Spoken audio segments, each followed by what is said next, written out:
l'opposition politique RD congolaise, prévu le 26 octobre, est un moyen légal et pacifique de revendication d'un peuple. Ces propos sont du porte-parole du PDC, Jean de Dimaïché. Vous l'entendrez dans un instant. John Lungila vous présente ce téléjournal. Bienvenue à tous. Élu secrétaire général de la francophonie, les travaux du 17e sommet de l'Organisation internationale de la francophonie en Arménie se sont clôturés ce vendredi à Eralen. Commentaire dans ce reportage. C'est après une heure de session à huis clos que la Rwandaise Louise Mushikiwabo va être officiellement désignée comme secrétaire générale de l'OIF. Ce sont les chefs d'État et des gouvernements des 84 pays membres de l'Organisation internationale de la francophonie réunis lors de ce 17e sommet qui lui ont accordé leur vote.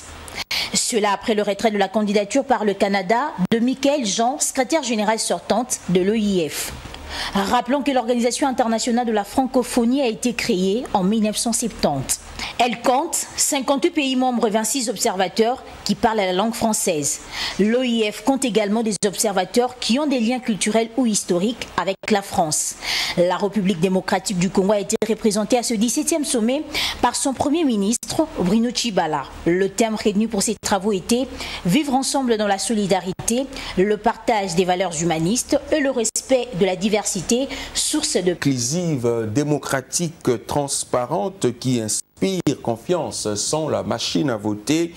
Propos des gens des dieux Maéché, porte-parole du Parti des démocrates chrétiens PDC.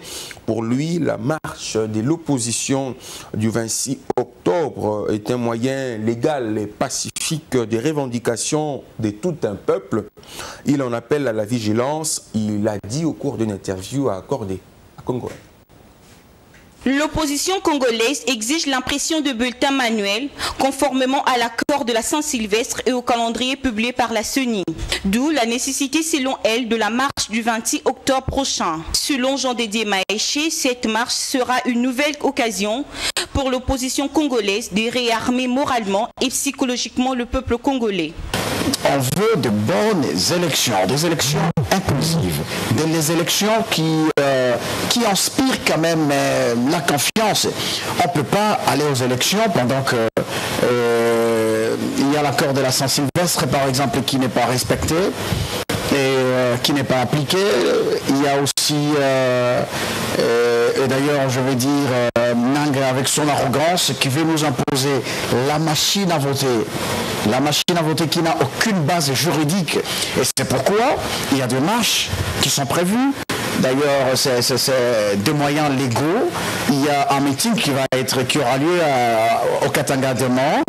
Il y a des marches projetées vers le 26. Déjà, les sons des martyrs, allais-je dire, fertilisent la démocratie. Donc, ce n'est pas pour autant, on n'a pas voulu qu'il y ait de morts. Mais Rossi Mukendi, il n'est pas mort gratuitement. C'est un héros. Et ils sont morts, tous ces gens, tous ces jeunes, ils sont morts pour une cause noble. Il demande par ailleurs au peuple congolais de ne pas baisser le bras, de rester vigilant et de continuer la lutte jusqu'à obtenir gain de cause.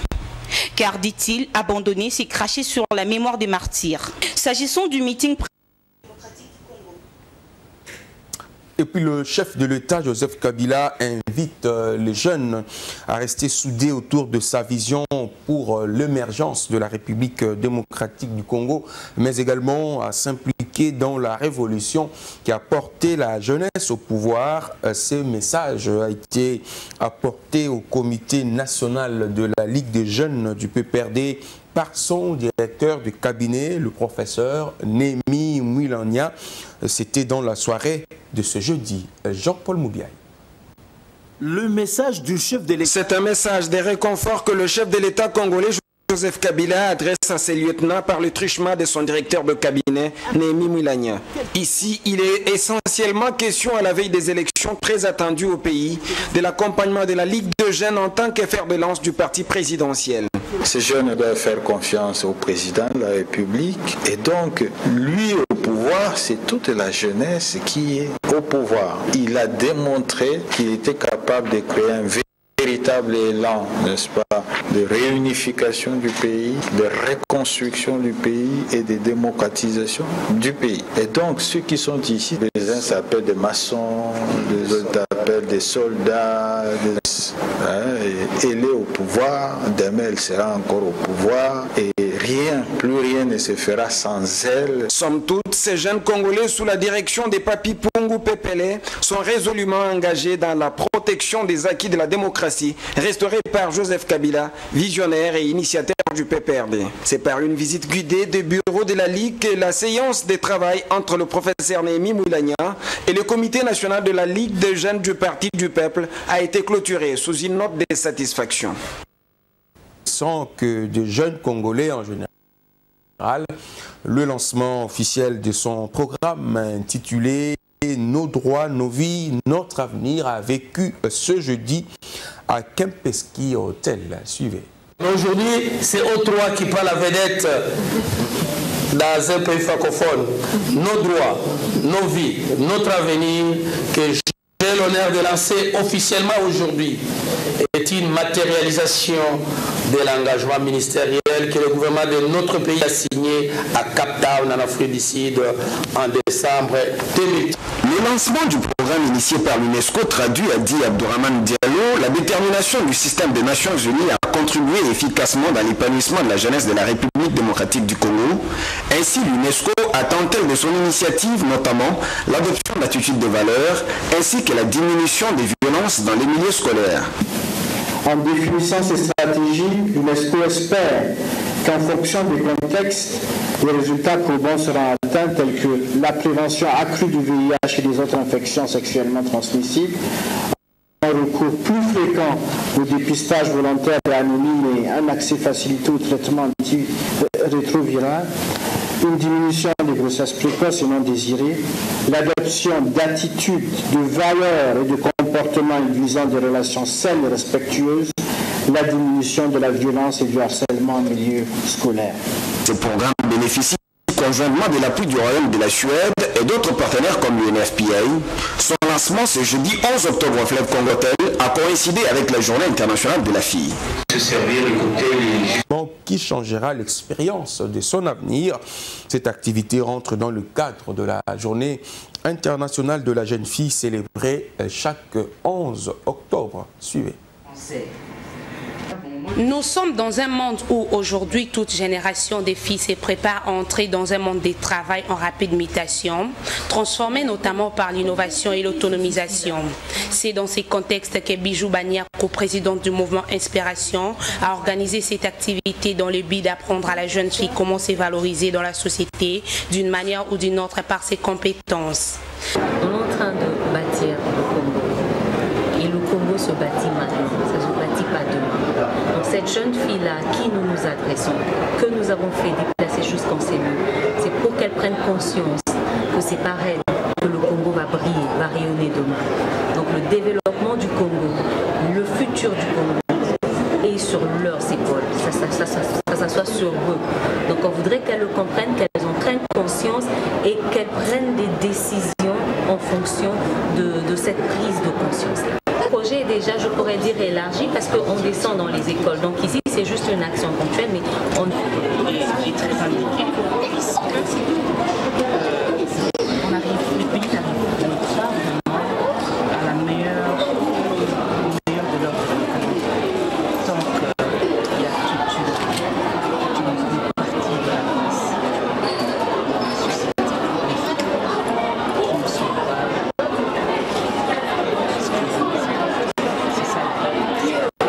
Pour rappel, c'est depuis 2012 que la Journée internationale de la jeune fille est célébrée et cette année est commémorée sous les thèmes « Encourager l'instruction et la qualification professionnelle des jeunes filles ». Investissons dans l'instruction et la qualification professionnelle des filles. C'est le thème retenu par la coalition congolaise contre le mariage d'enfants pour célébrer ce samedi à Kinshasa la journée internationale de la jeune fille. Pour ce faire, une activité de sensibilisation est prévue à l'école Sédia située dans la commune de Ngaba. Suivez. En marge de la commémoration de la Journée internationale de la jeune fille, la coalition congolaise contre le mariage d'enfants appelle à investir davantage dans l'éducation, les compétences et les perspectives d'emploi des filles de la RDC. Dans un communiqué de presse, cette structure insiste sur l'importance capitale d'assurer l'autonomie économique des filles pour mettre fin au mariage des enfants et réaliser l'égalité des genres. Selon le coordonnateur du CCCM-RDC, on ne se préoccupe pas assez de fournir aux filles les compétences et les qualifications professionnelles qui leur permettront d'intégrer le marché du travail ou de lancer leurs propres entreprises.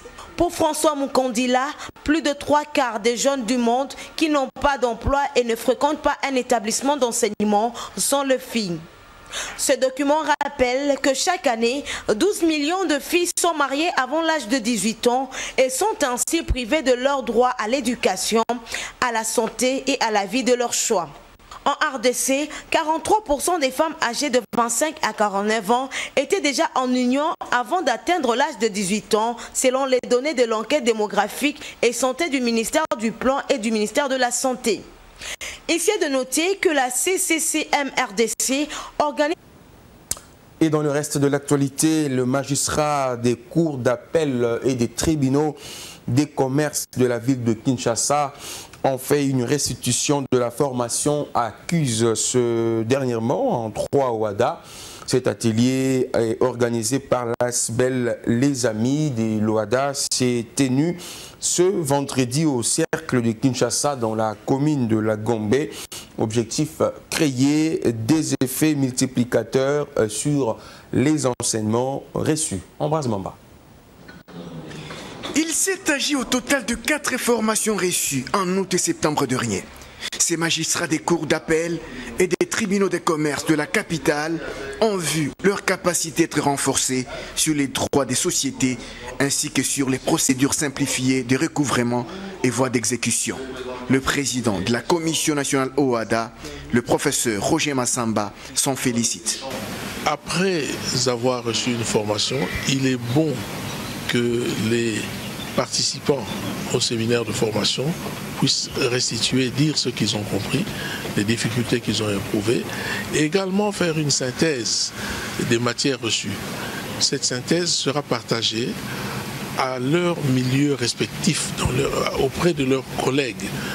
Cet atelier, organisé par l'ASBEL, les Amis de l'OADA, sous la supervision de la Commission nationale OADA, avec l'appui technique et financier du projet Essor, a le mérite de créer un effet multiplicateur des enseignements reçus.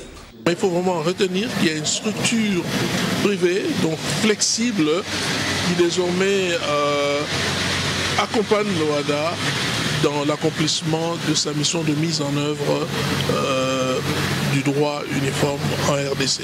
En gros, et en un mot pour conclure, nous avons été très satisfaits. Il y a parfois des apparences, parfois on a peur, parfois on pense qu'on n'est pas à la hauteur. Bien au contraire, on est ici en train de renforcer les capacités des Congolais. Les 3 OADA, une fois maîtrisés par les magistrats, c'est assurer la sécurité juridique et judiciaire dans les droits des affaires, d'où le soutien du Conseil supérieur de la magistrature. Je voudrais surtout et simplement vous assurer de tout le soutien du Conseil supérieur de la magistrature, non seulement dans le cadre de cette session de formation, mais bien au-delà. La Commission nationale OADA, à pied d'œuvre depuis 2012, a annoncé une autre formation. Kwangé, lors de la conférence de presse d'avant-match, tenue successivement avant celle du coach zimbabwéen, le numéro 1 du staff technique congolais a affirmé de pouvoir faire le nécessaire afin d'assurer la victoire pour ce match comptant pour la 3e journée des éliminatoires de la CAN Cameroun 2019. Suivez. On n'avait pas besoin de ça. Sur ces 2 matchs-là, on a envie de nous qualifier. Et à chaque journée, on a envie d'être dans les 2 premières places. Donc c'est ce qui nous intéresse. Maintenant, c'est vrai que ça serait être hypocrite de ne pas croire que le résultat qui nous aurait arrangé, évidemment, c'était un match nul. Vous espérez que les autres fassent match nul, mais maintenant, on a notre destin en main et on a envie de le garder. Donc, à nous de faire le nécessaire pour gagner et pas s'occuper des autres. Any team, especially when they're playing away from home, they have that pressure, and it's very normal in football. We also have that pressure because we are playing a very good team and a very experienced team, one of the best teams in Africa. Je pense que I'm not worried about other games. Je pense que je ne me soucie pas du tout de d'autres résultats. Je me contente de chaque adversaire lorsque je joue, lorsque je l'affronte. Je ne suis pas vraiment de l'adversaire ou d'autres adversaires. Et puis les léopards, les Congolais sont derrière les léopards afin de les pousser à la victoire pour cette double confrontation face aux Zimbabwéens. C'est le cas du comité national de soutien aux léopards. Suivez. Membres du comité national de soutien aux léopards ont tenu à apporter à leur manière un soutien aux léopards. Outre la mission de supporter l'équipe pendant le match, cette structure de soutien aux léopards est à l'heure. Va soutenir l'équipe na bango, va soutenir l'équipe na biso, na match to rebeta lobby. Biso na biso nyonso zali to gagner, et pour tout se positionner, tous à la première na groupe na biso. Pour Eric Katolo, membre d'une autre structure de soutien aux léopards, les amis des léopards, le public congolais est appelé à supporter son équipe durant 90 minutes. Nous demandons à notre population que les léopards constituent ce que nous appelons les dominateurs communs. Le léopard prend les joueurs de Sanga Balende, Lupopo, Mazembe, Vecleb, Daring, Renaissance, que c'est Jangor. Donc nous tous, derrière le léopard, nous tous à l'état des léopards, nous devons animer pour encourager nos joueurs du début jusqu'à la fin. Même si nous engageons, nous devons pousser parce que le public a toujours été considéré comme étant le 13e joueur. Nous devons jouer et puis animer pour pousser nos joueurs à, n'est-ce pas, mouiller les maillots et nous amener à un résultat auquel nous nous attendons. Donc demain, vous savez que je suis d'abord très content de Doumbala parce que... Présent à la revue de presse.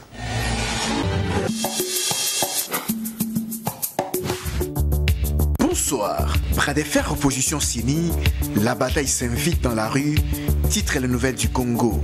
Selon les Tri-Hebdo, les 7 leaders de l'opposition dont Félix Tshisekedi, Jean-Pierre Bemba, Vital Kamerhe, Moïse Katumbi et Martin Fayulu ont appelé ce jeudi à des marches, des protestations le 26 octobre 2018 contre notamment l'usage de la machine à voter. Ce registre La Prospérité écrit « Bataille pour l'impression des bulletins de vote manuels, l'opposition se fixe 2 nouveaux rendez-vous. » La consoeur note que les opposants accusent Nanga de tous les péchés d'Israël.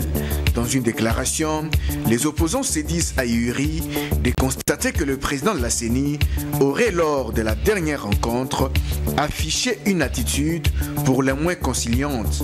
Il désapprouvent également toute tentative d'opérer un passage en force dans la constitution de la commission technique pour examiner des questions pourtant politique. Forum des As signale qu'à J-72 de la présidentielle, la majorité présidentielle sur le boulevard Lumumba. Le quotidien note que cette visite intervient après les coups de gueule d'Antoine Gizenga de samedi dernier. Ceci est un signal fort pour un nouveau deal entre la MP et le Palou en vue de la présidentielle à venir. Terminons cette revue par le journal qui constate que les agents du secrétariat général aux mines sont sur les traces de leur chef. Ils l'ont dit et ils l'ont fait. Comme pour se prendre en charge, ces agents du secrétariat général aux mines ont initié spontanément une cotisation des fonds destinés à l'achat de chaises et fournitures de bureaux ainsi que des produits sanitaires pour l'entretien des locaux. C'est une action... C'était le journal de la rédaction des Congo Web Télévision réalisé par Papi Mandeke et Guy Lukoki sous la coordination de Jivette Koumbi. Portez-vous bien, au revoir.